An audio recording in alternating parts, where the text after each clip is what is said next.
So I work for a charity called Countryside Learning Scotland. Um, we work between rural businesses and all kinds of different careers that happen outside and schools, just helping young people find routes into working across all kind of sectors, including environmental conservation. And that's part of the background where I came from, which is why I'm going to chat today about environmental careers. It's worth saying that my background did not start in environmental careers.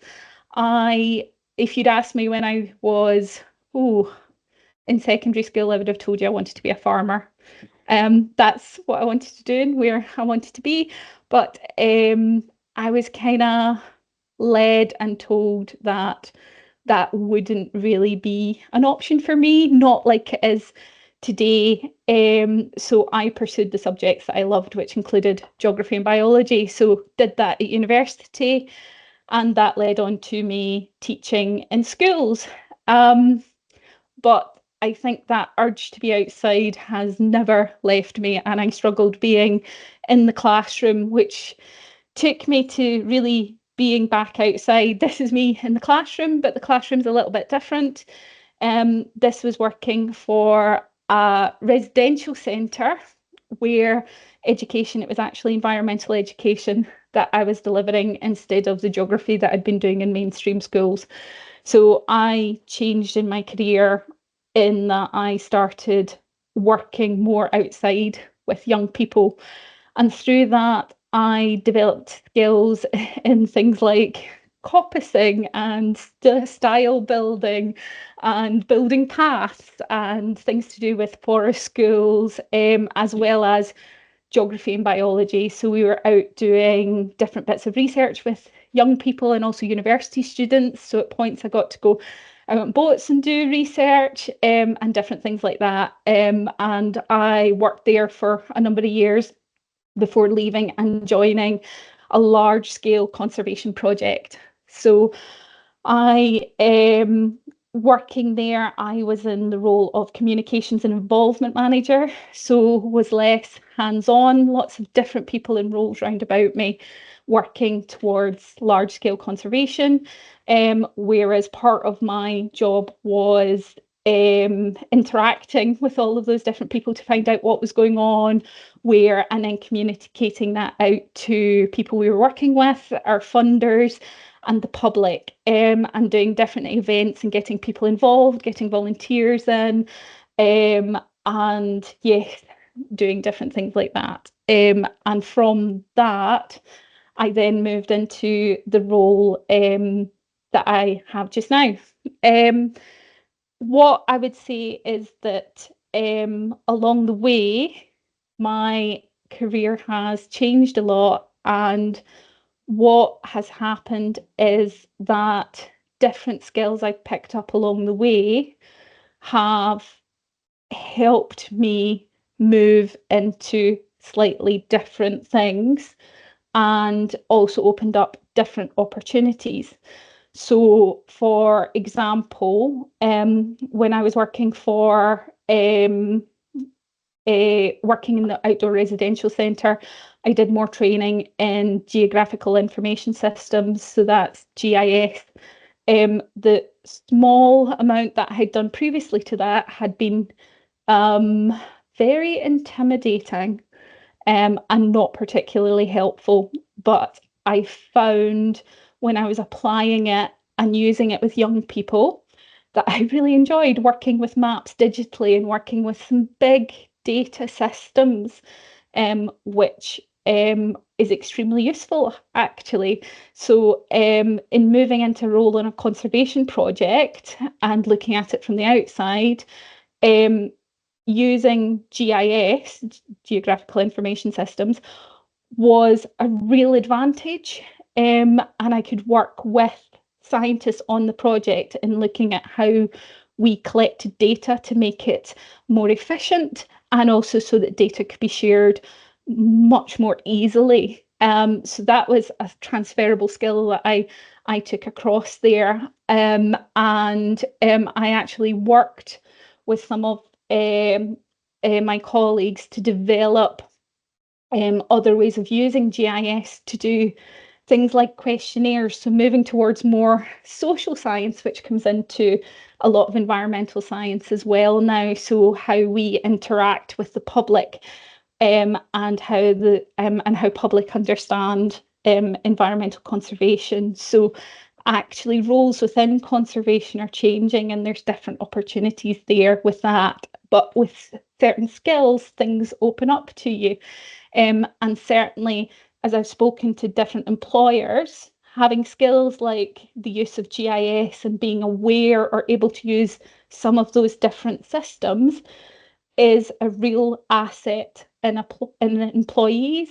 And this is something that people in school can access, and in university as well, to try and to get an idea of how it feels. And I know that there are some geography departments and other departments who are actually starting to use it within schools as well. And that gives you a real taste of what some people are actually doing out in the field and how we're using data real time and data sets. So skills like that are things that I learned on the role, and I found to be really transferable. In my role now, I'm still out working with lots of different people, and also sometimes still getting my hands dirty and trying to share some skills and things along the way. So this was earlier this year, out doing some surveying on a site with some geography and biology students. So I'm sharing that kind of interest. Um, in terms of conservation roles as a whole, there's actually a real mix of different skills and different opportunities that are there for different people. In terms of, there are physical roles that are there. So I've worked with people who most of their day is working machinery. So they're potentially using an excavator or a digger. So they have qualifications in using those to do things like peatland restoration or helping to fix things like path degradation and things. There's also those slightly more some of those technical roles in terms of things like grading paths to make them accessible for the public, and also other people trying to access land. And as we move towards carbon zero, again, there's different roles appearing with things like people putting in deer fencing and things to protect tree and tree plantations, and things like, style building for different path networks and things going around. So there's a lot of there is a lot of kind of pure physical roles if you want to be out and physically making a difference, and going out there and accessing those. You can access through Lantra are fantastic with the different qualifications and things they have to help you access and get into roles like that. You also find there's a number of roles that mix having physical element, and also usually an element of interacting with the public. So there's a number of roles now in terms of things like what we'd maybe traditionally call countryside rangers, though they sometimes come down under different roles because of their specializations. So I've worked with people who are recreation rangers, who are access rangers, who are countryside rangers, who are engagement rangers, who are visitor rangers, who are wildlife rangers. There's a range of different titles and often slight differences in their role. So usually there's a physical element that they are out and about in an area, helping care and look after it, and that can be doing things from trimming back trees and maintaining pathways and maintaining access areas.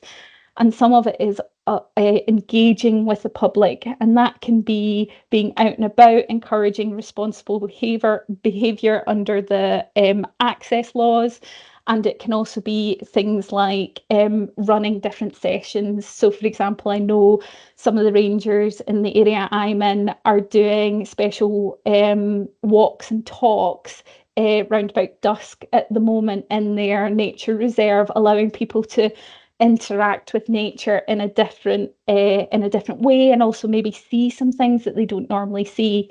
And these are normally rangers are people who are very knowledgeable about the space that they're in and what it's possible to see and how, and also they're doing some of the caring, some of the data collection on specific species and things going on. So a real range in what you can do and what's going on.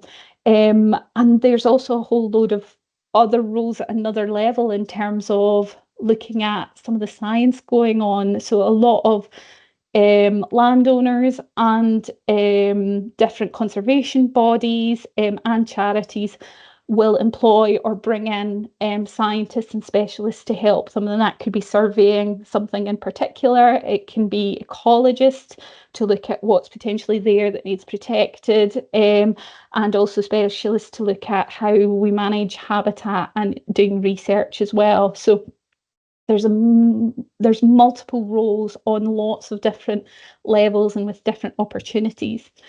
So looking at how you start to get into the sector, it varies role to role. So some of those roles and things that require or ask for degrees, but often they're not specific in the degrees they ask for. It can be in biology or related subjects. It can be in countryside management or related subjects. It can be in an environmental topic and related subjects.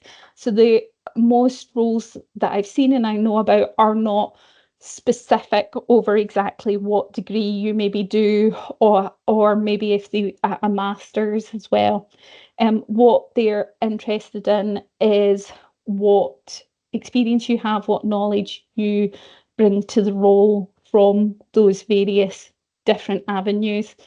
Um, there is also the opportunity to come in through HNC and HNDs. So there's courses such as things like countryside management going on at a variety of levels as well, and also things like wildlife management. And then what's also seen as extremely important for various roles is the what we refer to as tickets, and you've probably heard of those quite a few times today. But those tickets, those what can be physical qualifications or very specific qualifications, can be important to access some of the skills. So things like excavator tickets when we're working on peatland, things like brush cutter tickets can be really valuable for people like countryside rangers, so that employers know they're able to deal with some of the machinery and things that are expected of the role. And also things like ATV tickets as well. So those all-terrain vehicle tickets and quad bike qualifications are also seen as being valuable. So having those skills and having those qualifications is a really good route and way to come in. In terms of where you end up, a lot of people, and you've probably heard this today, especially when you're younger, it's often painted as a picture of you go into a job and you move up through. So you do one bit and then you've progressed maybe to manager, senior position, and move on through. My experience, and certainly talking to colleagues, I would say the way you progress through is very different. Some people do progress up through, and there will be elements of that within your career and where you go. But actually, what more happens is people tend to go sideways or all over the way you follow skills and things. And sometimes things come to you in terms of, as I spoke about earlier, things like GIS. Having that skill allowed me to move in a different direction that I didn't expect. And I've seen other people do that as well, in terms of maybe a small part of one job that they end up skilled or end up enjoying takes them into a completely different role. And that might be going from being very hands-on to managing people all the time. or it might be becoming a sought after specialist in a specific type of lichen or type of invasive species that's sought after by a lot of people to kind of develop and do. Um, in terms of things to study at school and what can take you into these various roles and into environmental conservation, I think I I personally I know I studied geography at university, so that maybe, sways me in that direction. But to me, geography covers a lot of different topics outside from a little bit of geography to understanding land, to understanding how people interact with land as well. And it also can introduce you to skills like GIS, which are actually important across a whole load of different roles, careers, and things that are out there. And I see GIS appearing in all different uh, sectors, from renewables to agriculture. It's everywhere. Biology, of course, is useful as well. Understanding especially animals, plants, and how that all interacts. And I would also say things like maths and English are can be useful. And sometimes people are surprised by roles that are there. So my one of the roles I had was communications manager, and actually English was really important to that in how you um, projected not only yourself but also ideas of an entire project. And I would work with things like media managers and journalists and specialists who specialised in environment but writing about it.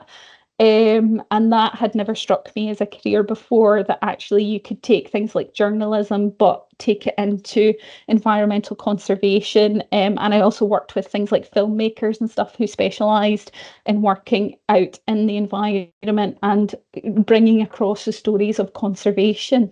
So, to me, that was merging some people's passions in terms of they enjoyed making film and media and writing, but they were passionate about the environment and wanted to make a difference, and they could make a career out of that as well. So yeah, I found that really interesting. So, English and maths can be extremely valuable as well. And I know some schools offer things like geology and actually environmental science as courses as well, which can be good.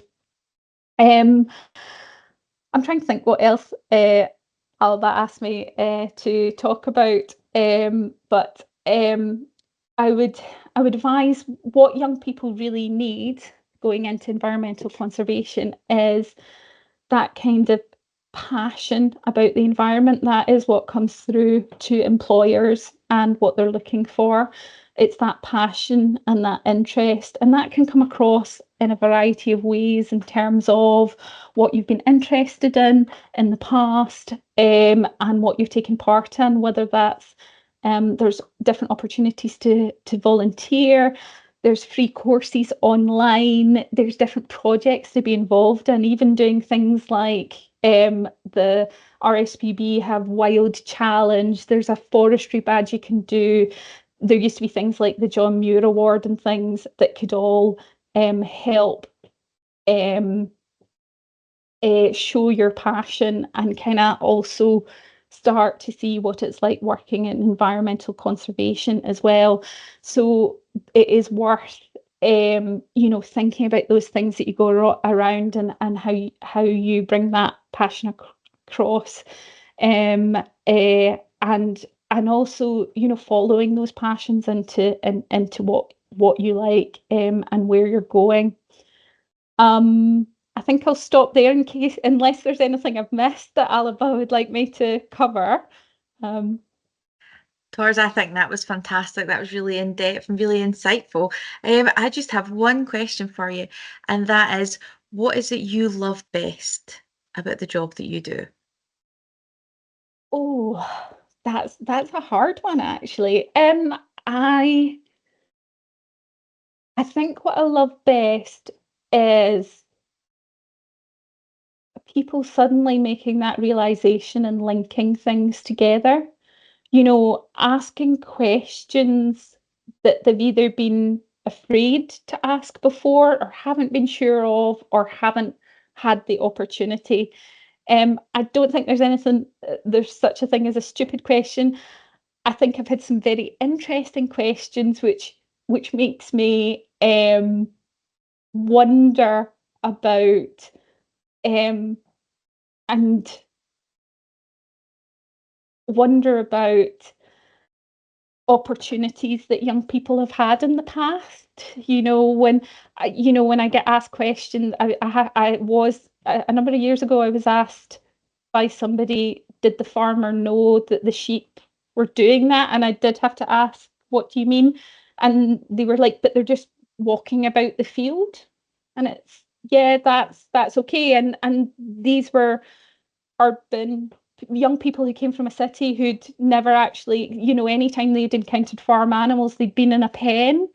So actually seeing them out in the field and seeing them wandering and doing their own thing was actually, they were kind of like, we didn't know they did that. And I think there's also a specialness of when you're working with people and you can actually see you've made a difference or you feel you've made a difference, whether that is, clearing a bit of path or actually, on the side of the river, they can see where it's changed course and how actually that will help, the salmon that we've been talking about and stuff, and how that will influence how they can spawn in the future, and also how it will change things like flooding in the future as well. That making those links together, I think it's really special being there to see that and to, suddenly them going, all right, and yeah, this is happening and we've helped with that, or we can see that's happening. Sorry, that was a very long-winded answer to your question. It's a very good answer, is what it was. Do you think people working in this area will need different skills in the future? Yes. I think there are some that will always remain constant.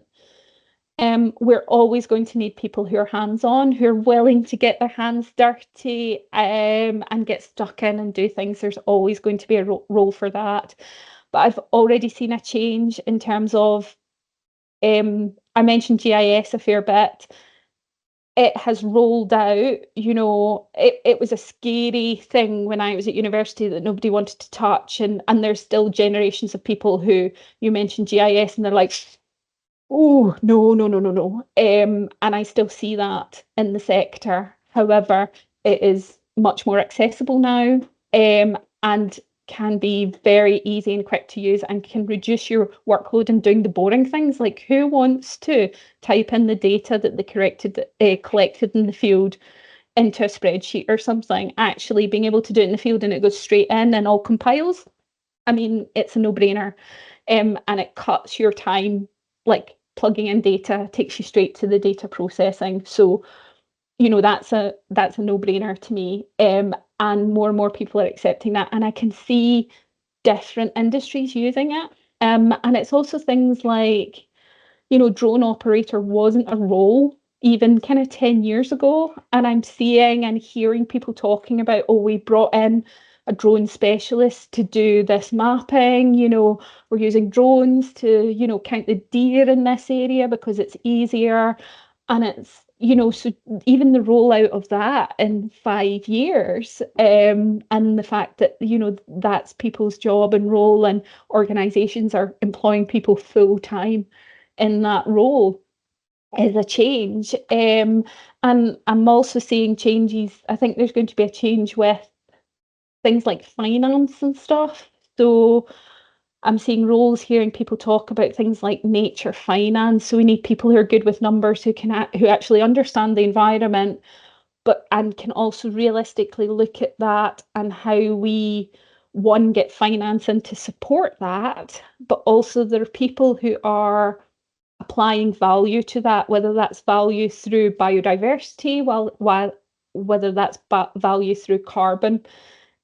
So there are definitely now number crunchers in there and insurance involved, that's a whole other sector and realm. But you need to know about the environment, we need to understand it, and you also need people on the ground to, survey it for that as well, and understand that, as well as the people who can then look at values apply, and whether biodiversity is increasing or decreasing, and yeah, what we do that. So yes, there are going to be a lot of roles that remain the same and are always going to be there, but there are ones that are change. And the other one I would just mention is ecology, in terms of ecologists sometimes, biology now you can study all kinds of different degrees. There doesn't seem to be the number of ecologists coming out. Maybe that's just my perception. But actually finding more and more young people who are good and can ID things, and it's maybe a skill that we've lost slightly, but we do need it, and we need more people, I would say, who have that skill and that interest to explore our landscape. And actually, I think there's so much out there, probably species that we haven't maybe properly recorded yet, or know that's there, or missing lost patches. I love hearing about the lost patches that people have discovered that, yeah, have been lost in time, that we thought we'd lost, and they're still there clinging on somewhere. It's just remote.